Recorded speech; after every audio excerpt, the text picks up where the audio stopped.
All right, well, let's just start here. I'm going to call you Discord Dan. Are you okay with that? Yeah, that's great. So a few months ago, I interviewed this young man that our team had found posting anonymously on a Discord server called Stop AI. Can you tell me a little bit about your background? Where'd you grow up? Suburbs, mainly just suburbs my whole life. He'd gotten our attention because some of his posts were raising questions about the possible use of violence to stop the frontier AI labs from building AGI. And while he was far from the only person online to be posting stuff like that, he was one of the very few people who was willing to sit down with us for an interview and talk to us about his views and his life. I hate to sound like an old man here, but you are what we call Generation Z, right? Yeah. Okay. And did you have a smartphone when you were super young? Like, how would you describe your relationship to the internet throughout your life? Yeah, I grew up quite close to the internet. I think I got my iPad when I was like in 6th grade, or maybe younger, maybe 5th, 4th grade, actually. The two of us talked about him growing up in the suburbs, about how starting around age 9, he'd begun to live online pretty much every day. Mainly just like YouTube comment sections. I would debate people on there. In the comments? Yeah. We talked about his shifting political views, how he was at first on the right. Just like Ben Shapiro clips, basically. But how later he became a Bernie Sanders guy, and how all of that was essentially driven by what he was watching online. And it was actually those online videos, he said, that led him to debates around AI. The arguments of people like Yudkowsky and Max Tegmark, Connor Leahy, like on YouTube, for example. But when we got to the subject of the possible use of violence to stop AI, when I asked him about the views that he'd shared online and what links he was willing to go through to stop what he believed might lead to human extinction. Do you think that if we continue to see the industry move in the direction it's moving now, that by whatever means necessary, we have to stop the extinction of the human race? He paused. I'll say no comment. And he eventually seemed to back away from some of the sentiments that he'd shared online. So you don't really think it would be wise for someone to, let's say, kill Sam Altman? No. But then came Friday, April 10th. Scary Friday morning for OpenAI CEO Sam Altman and his employees after the disturbing firebomb attack in San Francisco. Authorities say targeting the home of OpenAI CEO Sam Altman, one of the leaders in artificial intelligence. At around 3:30 in the morning, in a quiet neighborhood in San Francisco, home security cameras caught a young man throwing a Molotov cocktail at the home of Sam Altman. A few hours later, what appeared to be the same young man then attacked OpenAI's headquarters. When security guards approached him, he allegedly pulled out a jug of kerosene and said that he had come to burn the building to the ground and kill anyone who was inside. We're learning more about that suspect, as you said, arrested here in the vicinity of OpenAI's headquarters, reportedly making threats to try to burn the building down. And when the local authorities released the name of the man that they had arrested, investigators identify him as Daniel Moreno-Gama and were holding as a suspect. Daniel Alejandro Moreno-Gama. Daniel Alejandro Moreno-Gama in custody after. I was like, holy shit, that's Dan. I want to start by saying I don't believe I'm a violent person. I would normally only advocate for violence as the absolute final, I don't want to say final solution, but, the final,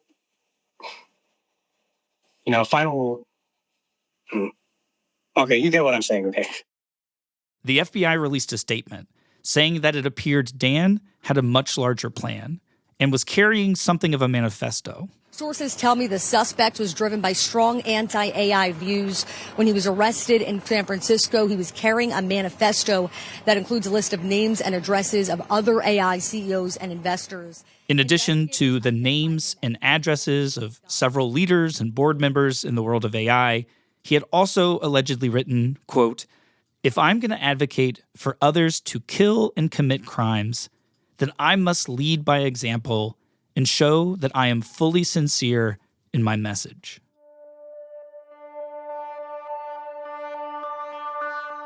I'm Andy Mills, and you're listening to The Last Invention.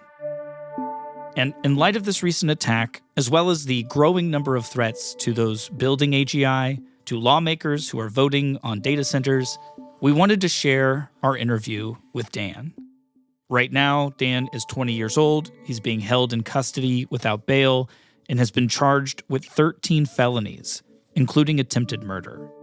But back in January, he was still only 19, and as you'll hear, still unsure of how far he and others should go in their belief that creating AGI may lead to human extinction. As far as I'm aware, this is the only recorded interview with Daniel Moreno-Gama. When is the first time you have any memory of hearing about artificial intelligence? When ChatGPT came out, and, at first I thought it was the greatest thing on earth. I thought, this is awesome. Like, I get to basically, cheat on everything, because I wasn't thinking about, like the repercussions that might have on, learning. At the time, I was just a sophomore when ChatGPT came out. So you were in high school and you thought, oh, this is going to really make my homework easier. Yeah. But at the same time, I guess I was a bit more curious to, like, what actually is this? And so I kind of started looking a bit more into it. And I can't exactly remember the first video I came across, but probably it was Yudkowsky, I imagine. The basic description I would give to the current scenario is, if anyone builds it, everyone dies. Elisa Yudkowsky is a notable member of the group of AI commentators adamant in their belief that there's very little hope for humanity's survival short of brute force intervention. What really got me into it was the arguments of people like Yudkowsky. Please welcome Eliezer Yudkowsky. In my opinion, Eliezer is the most important thinker of our time. I expect an actually smarter and uncaring entity will figure out strategies and technologies that can kill us. Don't listen to this episode if you're not ready for an existential crisis. And when you came across videos from people like Eliezer Yudkowsky, did you immediately think, like, wow, this guy's right? Well, I don't think many people would want to believe what Yudkowsky's saying. The AI doesn't hate you, neither does it love you, and you're made of atoms that it can use for something else. That's all there is to it in the end. But, as I kept watching it, I am worried about the AI that is smarter than us. I'm worried about the AI that is good enough at AI research to build the AI that builds the AI that is smarter than us and kills everyone. It was a mix of, scary but very interesting. There's no fire alarm for artificial general intelligence. I've always liked watching debates. So I was like, okay, I hope he's kind of wrong. But over time, I realized very few of his main criticisms ever got refuted or rebutted in a proper way, I think. And that made me think, okay, this merits a similarly simple, solid counter-argument. But I just never saw that. I saw a lot of the counter-arguments from, I guess, the accelerationist side seemed to be very, fallacious. They never wanted to engage with his core arguments.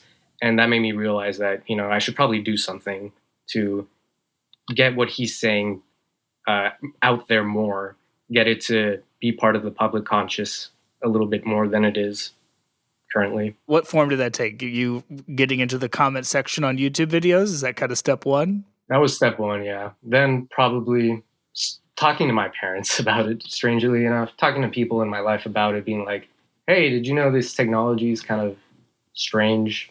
We don't really understand what's going on about it and all of that.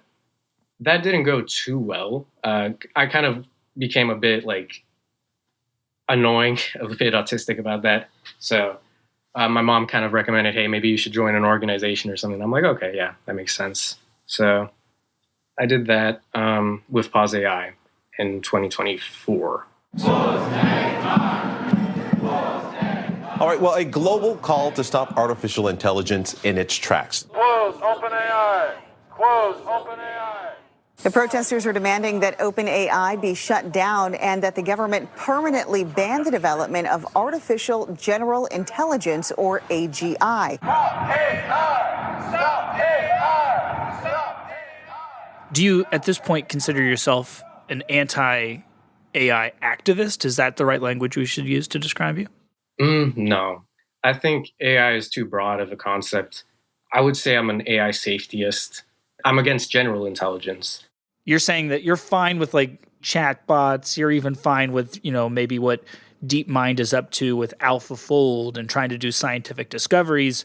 What you're worried about is trying to actually create something more like a digital species, this AGI dream. That's the thing you're worried about. Yes, absolutely. And primarily is your fear that it's going to disrupt the economy, that it's going to lead to some kind of AI dictatorship when one person or company has too much control? Or like Nate Soares and Eliezer Yudkowsky, are you concerned that this, in short, if anyone builds it, everyone dies? Yeah, I would say definitely the latter. And if most people were as educated as me on this topic, they knew the amount of information, the amount of statistics I knew, they would probably lean towards my position pretty heavily, I'm guessing.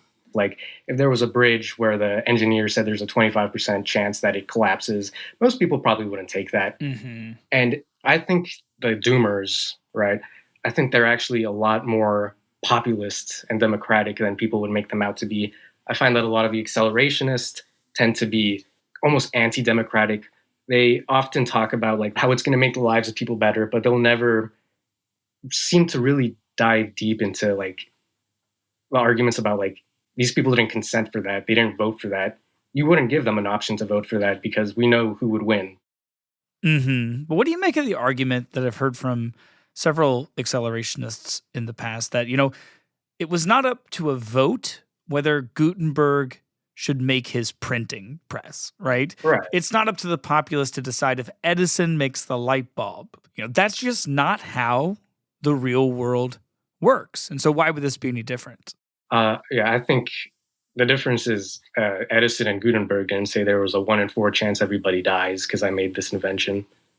The light bulb is just a different type of invention than what is essentially an autonomous species. This is less like the light bulb and more like the Manhattan Project, like nuclear weapons.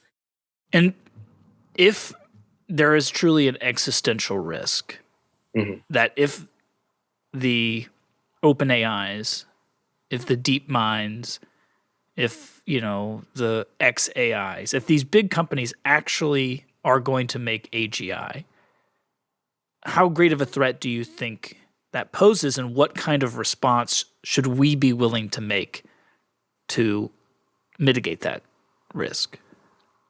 Well, what response? I think we need policy 100%.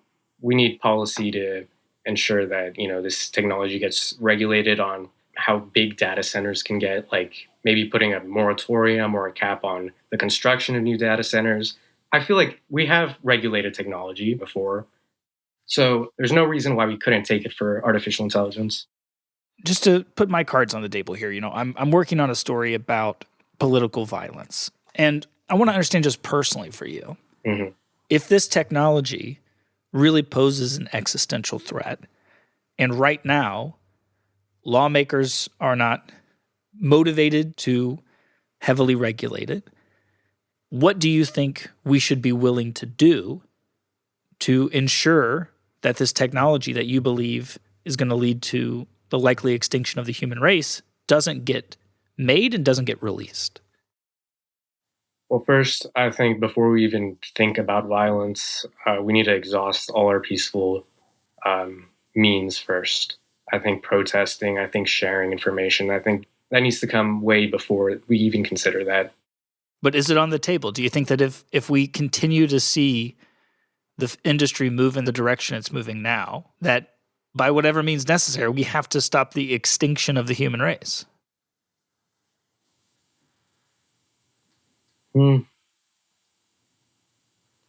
I'll say no comment. But is it true that you have online at times at least toyed with the idea of advocating violence against the leaders in these tech companies?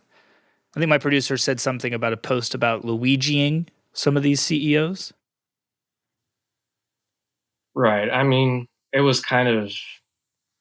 shouldn't be taken too literally. I mean, people kind of say that all the time. I didn't really mean that as a threat or anything. You were essentially being provocative. Yes, that's kind of my idea. I'd rather be provocative with my statements than actually, promote something like that. So you don't really think it would be wise for someone to, let's say, kill Sam Altman? No. I mean, I think these people, they have unlimited resources. One person is not really going to do that much of a dent. I understand the frustration with a person who might advocate for that, but it's not practical. It's not worth it. It's almost all risk, no reward. So people may feel that way, but I don't know. Not too many people would do it.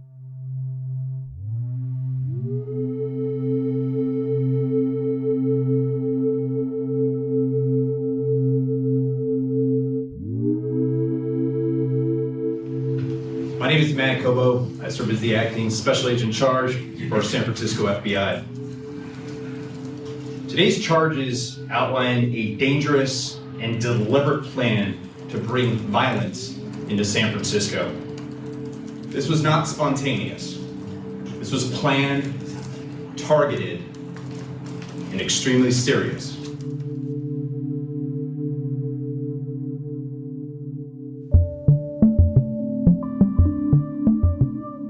Daniel's parents did not respond to my request for an interview, but released a statement saying that their son was, quote, a loving person who has been suffering recently from a mental illness.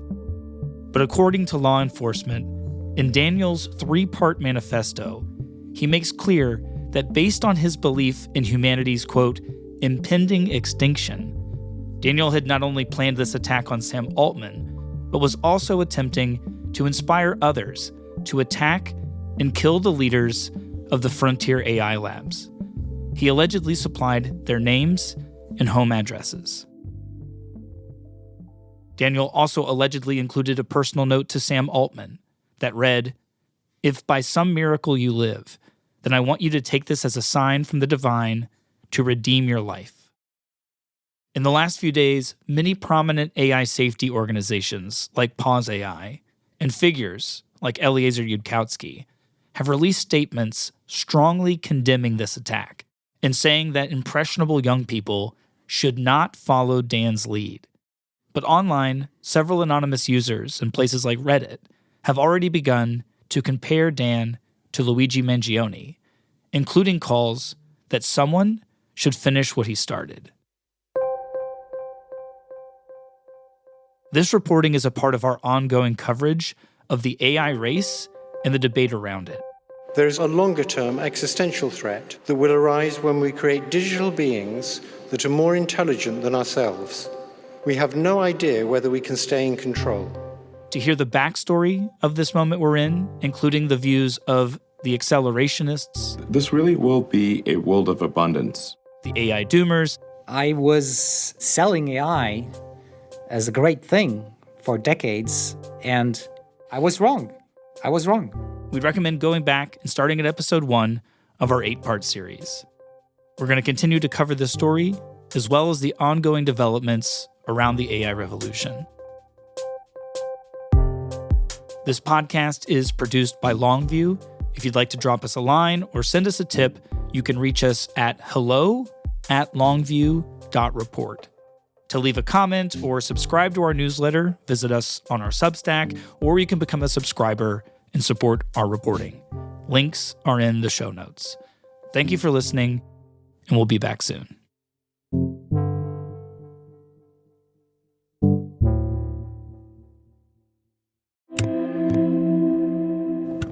Hello, everyone. This is Matt, co-founder here at Longview, where we report stories that are grounded in curiosity and context, not political bias. As we say, it's not the left view, not the right view, but the long view. One way we sustain this business is by advertising, but we are also listener-supported. And if you would like to go ad-free and support us at any dollar amount that you'd like, you can do that by clicking on the link in our show notes or by going to longviewinvestigations.com. Until then, here is a brief message from our sponsors.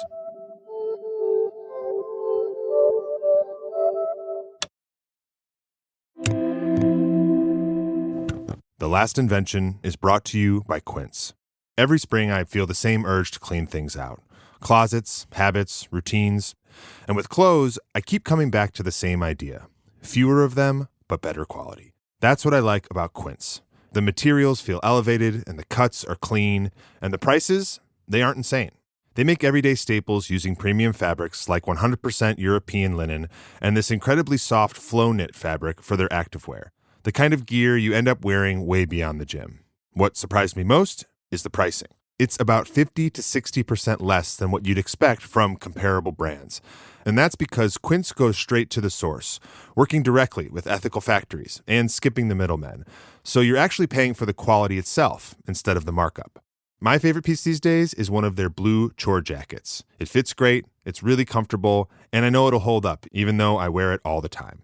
Refresh your wardrobe with Quince. Go to quince.com/lastinvention for free shipping and 365-day returns. Now available in Canada too. Again, go to QUINCE.com/lastinvention.